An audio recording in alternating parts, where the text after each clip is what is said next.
जोहार, जय हिंद साथियों। आप सभी का स्वागत है हमारे यूट्यूब चैनल तेजस डिफेंस एकेडमी पे।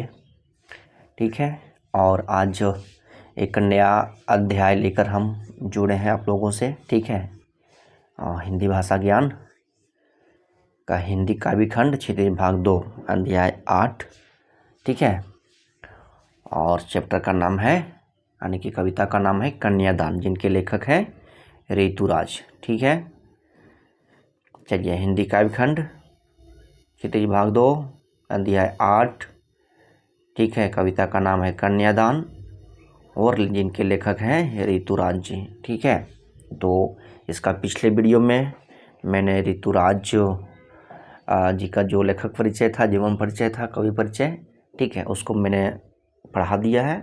वो हमारे वीडियो हमारे यूट्यूब चैनल पे अपलोड है, आप जाके वहाँ से वीडियो देख सकते हैं। ठीक है, और इस वीडियो के डिस्क्रिप्शन में भी लेखक परिचय ऋतुराज का जो वीडियो लिंक है वो भी मैं डिस्क्रिप्शन में डाल दूंगा। ठीक है, आप वहाँ से भी देख सकते हैं।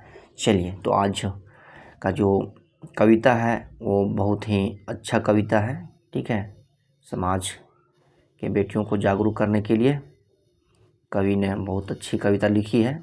आइए पढ़ते हैं कन्यादान कविता। देखिए, कन्यादान कविता में जो है माँ बेटी को स्त्री की परंपरागत आदर्श रूप से हटकर सीख दे रही है। यानी कहने का मतलब है कि जो आदर्श परंपरा जो चली आ रही है एक पीढ़ी से दूसरी पीढ़ी, ठीक है, उस परंपरा से जो है हटकर बेटी जो है माँ जो है अपनी बेटी को सीख दे रही है। कवि का मानना है कि समाज व्यवस्था द्वारा स्त्रियों के लिए आचरण संबंधी जो प्रतिमान गढ़ लिए जाते हैं वे आदर्श के मुलम्मों में बंधन हो जाते हैं। यानी कि समाज में स्त्रियों के लिए जो आचरण संबंधी प्रतिमान गढ़ लिए जाते हैं वे उसके आदर्श के बंधन हो जाते हैं। ठीक है, कोमलता के गौरव के कमजोरी का उपहास छिपा रहता है। ठीक है, लड़की जैसा ना दिखाई देने में इसी आदर्शीकरण का प्रतिकार है। अगर आप लड़की हैं तो लड़की जैसा नहीं समाज में करिएगा तो फिर इस आदर्शीकरण का जो है आपका प्रतिकार है। बेटी माँ के सबसे निकट और उसके सुख दुख की साथी होती है। बेटी माँ के सबसे निकट और उसके सुख दुख की साथी होती है, इसी कारण उसे अंतिम पूंजी कहा गया है। ठीक है, कविता में कोरी भावुकता नहीं बल्कि माँ के संचित अनुभवों की पीड़ा की प्रमाणिक अभिव्यक्ति है। ठीक है, यानी कि कविता में जो है माँ की जो अनुभवों की पीड़ा है उसकी वास्तविकता झलकती है। ठीक है, चलिए, इस छोटी सी कविता में स्त्री जीवन के प्रति ऋतुराज जी की गहरी संवेदनशीलता, थोड़ा सा यहाँ पर टाइपिंग एरर है। ठीक है, या संवेदनशीलता होगा। ठीक है, संवेदनशीलता जो है अभिव्यक्त हुई है, प्रकट हुई है। ठीक है, आइए पहले कविता पढ़ते हैं, फिर उसका हम व्याख्या देखेंगे, भावार्थ देखेंगे। ठीक है, कितना प्रामाणिक था उसका दुख लड़की को दान में देते वक्त, जैसे वही उसकी अंतिम पूंजी हो।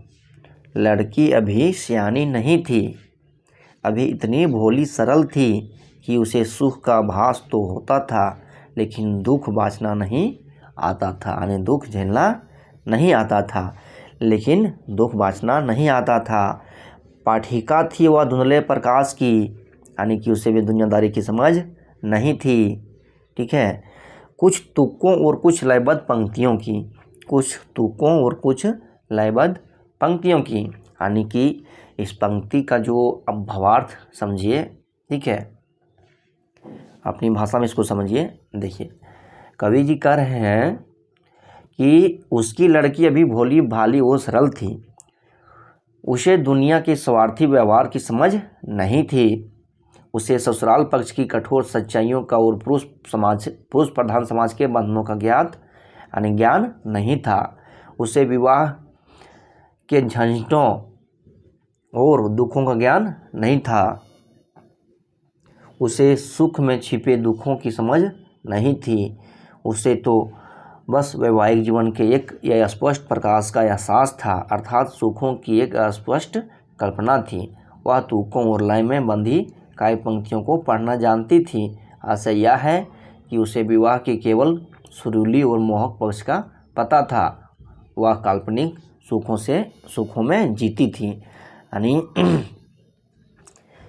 इस कविता में जो लड़की को बताया गया है, उसकी माँ बता रही है कि बेटी जो उसकी है वो भी शादी नहीं थी, यानी कि उसको अभी दुखों का, दुनियादारी का समझ नहीं थी।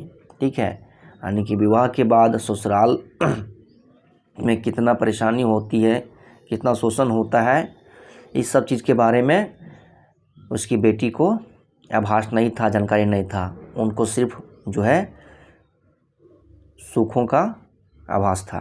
चलिए आइए देखते हैं एनसीईआरटी का व्याख्या। ठीक है, प्रसंग देखते हैं। सबसे पहले प्रस्तुत पंक्तियां हमारी पाठ्य पुस्तक क्षितिज के अंतर्गत संकलित कवि ऋतुराज की कविता कन्यादान से ली गई है। इन पंक्तियों में कवि ने एक लड़की का कन्यादान करती माँ और लड़की की मना स्थिति और दशाओं का वर्णन किया है। चलिए कवि कहता है कि देखिए क्या कहते हैं कवि।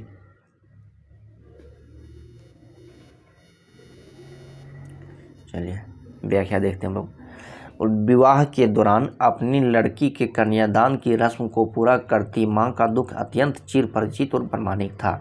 ठीक है, यानी कि विवाह के दौरान जब माँ अपनी बेटी को विदा करती है तो उस वक्त जो है उसका दुख वास्तविक रहता है, चिर परिचित रहता है। ठीक है, ऐसा लगता था जैसे कन्यादान में वह अपनी लड़की को नहीं बल्कि अपनी अंतिम संचित पूंजी को दान में दे रही है।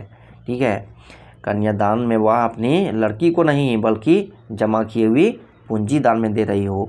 कवि कहता है कि लड़की अभी सियानी नहीं थी बल्कि भोली भाली और सरल थी। उसे सुख तो ज्ञात थे लेकिन दुखों से, जीवन में आने वाली परेशानियों और कष्टों से वह परिचित नहीं थी। वह तो अभी जीवन के तरुणों रूपी कोमल धुंधले प्रकाश का भास कर सकती थी। ठीक है, उसे कुछ तुक और कुछ छंद अर्थात जीवन के और सामाजिक बंधन तथा मान्यताओं के सरल नियमों और अनुशासन का पता था। ठीक है,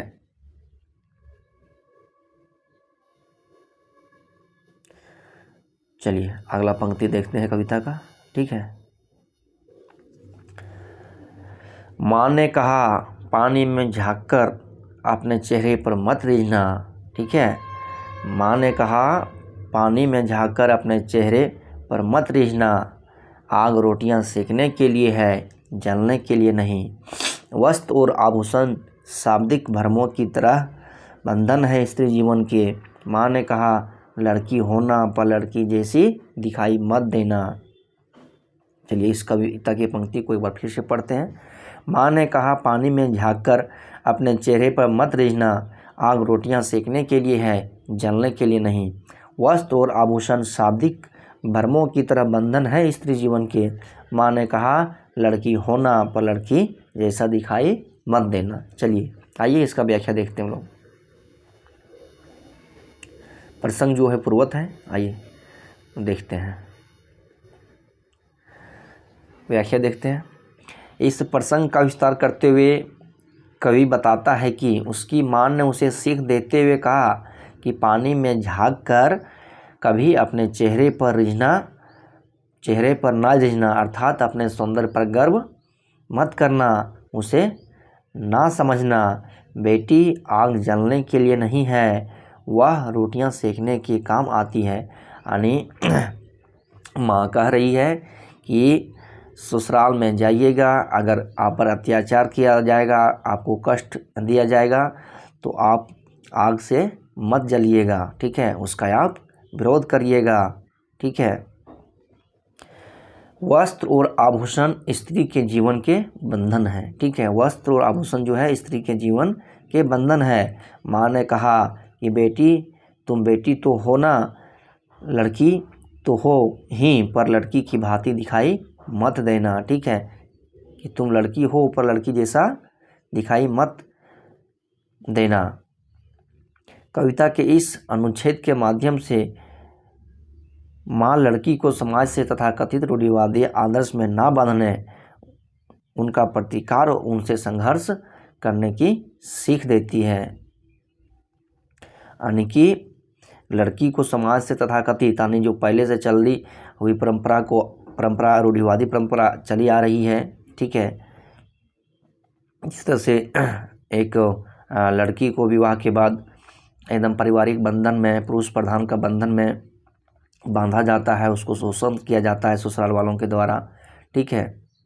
वो बोल रही है कि खुलकर जो है आप गलतियों को स्वीकार मत कर लेना, या फिर अत्याचार अगर कहे तो अत्याचार के खिलाफ आपको लड़ना है, ना कि आग में झुलसना है, ठीक है। चलिए आगे हम लोग देखते हैं इससे संबंधित महत्वपूर्ण वस्तुनिष्ठ प्रश्न। आइए 15 ऑब्जेक्टिव क्वेश्चन है, आप देखते हैं। महत्वपूर्ण वस्तुनिष्ठ प्रश्न, सबसे पहला प्रश्न देखते हैं हम लोग। कन्यादान कविता में माँ बेटी के संबंध में कौन सा कथन सत्य है, ठीक है। कन्यादान कविता में माँ बेटी के संबंध में कौन सा कथन सत्य है। ऑप्शन ए, बेटी माँ की सुख दुख में साथ होती है। माँ बेटी से अत्यंत प्रेम करती है, एकदम करती है। बेटी माँ के सबसे निकट होती है। डी, उपरोक्त सभी। तो इसका आंसर क्या हो जाएगा, डी, उपरोक्त सभी। चलिए नेक्स्ट क्वेश्चन पे चलते हैं हम लोग। आइए प्रश्न संख्या 2। आग रोटियां सेकने के लिए है, जलने के लिए नहीं। इन पंक्तियों के माध्यम से समाज में स्त्री की किस स्थिति की ओर संकेत किया है। ये समाज द्वारा नारियों पर किए गए अत्याचार, समाज द्वारा नारियों की प्रशंसा, समाज द्वारा नारियों के कार्य में सहयोग। डी, इनमें से कोई नहीं। आग रोटियां सेकने के लिए है, जलने के लिए नहीं, ठीक है। ये पंक्ति जो है समाज में स्त्री की किस स्थिति की ओर संकेत किया है, समाज द्वारा नारियों पर किए गए अत्याचार की ओर संकेत किया है, ठीक है। समाज द्वारा जो नारियों पर अत्याचार किए गए हैं उसी की ओर संकेत किया है। तो इसका आंसर क्या हो जाएगा, ये, ठीक है। अगला प्रश्न, प्रश्न संख्या 3। कन्यादान कविता में माँ का दुख कैसा था। वास्तविक, ये वास्तविक, बी अवास्तविक, सी काल्पनिक, डी इनमें से कोई नहीं। तो कन्यादान कविता में माँ का दुख कैसा था, प्रमाणिक था, नहीं वास्तविक था। इसका आंसर क्या हो जाएगा, तीसरा का ये, ठीक। चलिए चौथा प्रश्न पे चलते हैं हम लोग। आइए देखते हैं। कन्यादान कविता में बेटी की समानता किससे की गई है। कन्यादान कविता में बेटी की जो तुलना किससे की गई है, ये संपत्ति से, बी अंतिम पूंजी से, सी आभूषण से, और डी इनमें से कोई नहीं। तो कन्यादान कविता में बेटी की समानता जो है वो अंतिम पूंजी से की गई है। तो इसका आंसर क्या हो जाएगा, बी हो जाएगा। चलिए अगला प्रश्न देखते हैं, प्रश्न संख्या 5। कन्यादान कविता के आधार पर माँ की सबसे निकट कौन होती है। ये बेटी, बी बहन, सी बेटा, डी उपरोक्त में सभी। तो कविता में आपने पढ़ा कि माँ के सबसे निकट बेटी होती है, ठीक है, और जो बेटी है वो माँ के सुख दुख का साथी होता है, ठीक है। तो इसका आंसर क्या हो जाएगा, ये ऑप्शन ये। चलिए अगला प्रश्न संख्या पर चलते हैं, प्रश्न संख्या 6, ठीक है। आइए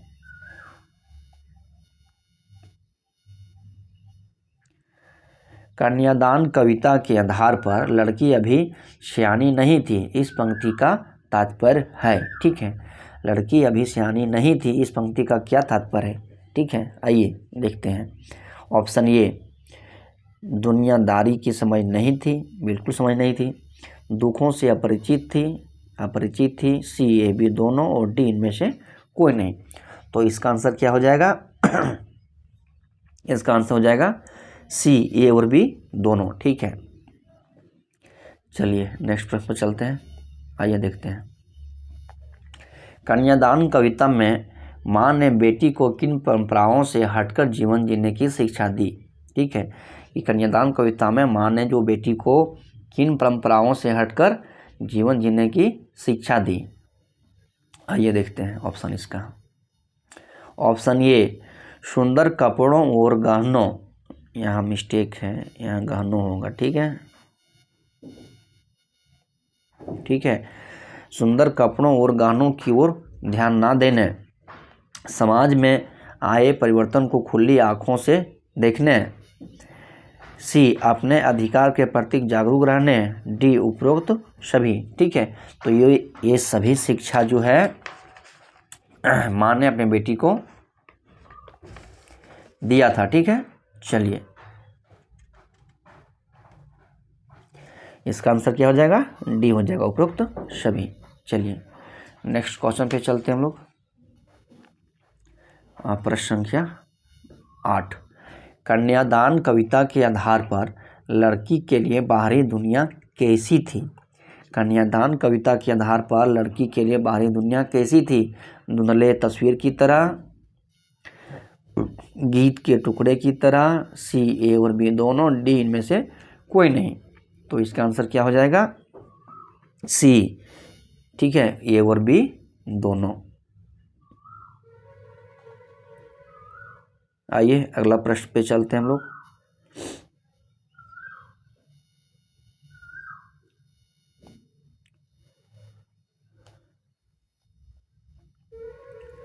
आइए, कन्यादान कविता में माँ ने असली सुंदरता किसे कहा है। ऑप्शन ए माँ की मन की सुंदरता, बी तन की सुंदरता, सी घर की सुंदरता, डी इनमें से कोई नहीं। कन्यादान कविता में माँ ने असली सुंदरता किसे कहा है, मन की सुंदरता, ठीक है। असली सुंदरता क्या है, मन की सुंदरता है। चलिए अगला प्रश्न देखते हैं, प्रश्न संख्या 10, कन्यादान कविता में कन्या को क्या कहा गया है। बावली कहा गया है, अबोध कहा गया है, चंचल कहा गया है, डी इनमें से कोई नहीं, ठीक है। तो कन्यादान कविता में कन्या को जो है अबोध कहा गया है, ठीक है। अबोध यानी उससे भी दुनियादारी की समझ नहीं थी, वो भी अज्ञानी थी, ठीक है, दुखों से अपरिचित थी। तो इसका आंसर क्या हो जाएगा, ऑप्शन नंबर बी, ठीक है। चलिए अगला प्रश्न चलते हैं, प्रश्न संख्या 11 पे चलते हैं, ठीक है। कन्यादान कविता की माँ परंपरागत माँ से कैसे भिन्न है, ठीक है। कन्यादान कविता की माँ परंपरागत माँ से कैसे भिन्न है, कैसे भिन्न है, आइए देखते हैं ऑप्शन से। ये ऑप्शन ए वह जागरूक है, बिल्कुल जागरूक है। ऑप्शन बी अपने अधिकारों के प्रति सचेत है, एकदम सचेत है। सी ए और बी दोनों। तो इसका आंसर क्या हो जाएगा, सी ए और बी दोनों। चलिए अगला प्रश्न संख्या 12, कन्यादान कविता में कवि ने समाज के किस बुराई की ओर संकेत किया है। ससुराल में शोषण, बी समाज में अधिकार, सी ससुराल में सम्मान, और डी इनमें से कोई नहीं, ठीक है। तो कन्यादान कविता में कवि ने समाज के किस बुराई की ओर संकेत किया है, जो ससुराल में कन्याओं का शोषण होता है, ठीक है, उसी की ओर संकेत किया है। तो इसका आंसर क्या हो जाएगा, ये, ठीक है। चलिए प्रश्न संख्या अगला देखते हैं हम लोग, 13, कन्यादान कविता में कवि ने नारी जीवन की त्रासदी से बचने के लिए किसे सचेत किया है। कन्यादान कविता में कवि ने नारी जीवन की त्रासदी जो है ये, वो किससे बचने के लिए किसे सचेत किया है। ऑप्शन ए विवाहित स्त्री को, माँ को, सी नवविवाहित बेटी को, डी इनमें से कोई नहीं। तो इसका आंसर क्या हो जाएगा, नवविवाहित बेटी को जो है ये नारी जीवन की जो त्रासदी है, उससे शोषण है, जो अत्याचार है नारी पे, ठीक है, तो वो नवविवाहित बेटियों को सीख दे रही है, उससे बचने के लिए बोल रहे हैं, ठीक है। चलिए इसका आंसर क्या हो जाएगा, नवविवाहित बेटी का, ठीक है। चलिए प्रश्न संख्या 14 पे, कन्यादान कविता किससे संबंधित है। कन्यादान कविता किससे संबंधित है, ये बाल मनोवैज्ञानिक से, बी नारी जागृति से, सी पुरुष प्रधान समाज से, डी संस्कृति से। तो कन्यादान कविता जो है वो नारी जागृति से संबंधित है, यानी कि इसमें नारी को जागरूक किया गया है इस कविता में, ठीक है। तो इसका आंसर क्या हो जाएगा, बी नारी जागृति। चलिए आज का अंतिम प्रश्न देखते हैं हम लोग, प्रश्न संख्या 15। कन्यादान कविता कवि ने किसे आधार बनाकर लिखा है? कन्यादान कविता कवि ने किसे आधार बनाकर लिखा है? ये समाज, बी स्त्री जीवन, सी पुरुष प्रधान, डी इनमें से कोई नहीं। तो कन्यादान कविता जो है कवि ने स्त्री जीवन को आधार बनाकर कविता लिखा है। ठीक है, तो इसका क्या हो जाएगा? Option B is correct answer. ठीक है, इसका आंसर बी हो जाएगा। तो आज का जो एमसीक्यू है वो खत्म हुआ। इस तरह से आपका अध्याय 8 कन्यादान चैप्टर जो है समाप्त हुआ। ठीक है, तो आज का वीडियो आप लोगों को कैसा लगा? अगर अच्छा लगा तो आप लोग कमेंट करिए। ठीक है, और हमारे यूट्यूब चैनल को सब्सक्राइब करिए आप लोग। ठीक है, चलिए, थैंक यू।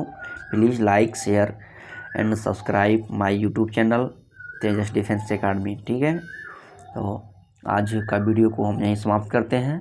तब तक के लिए जय हिंद।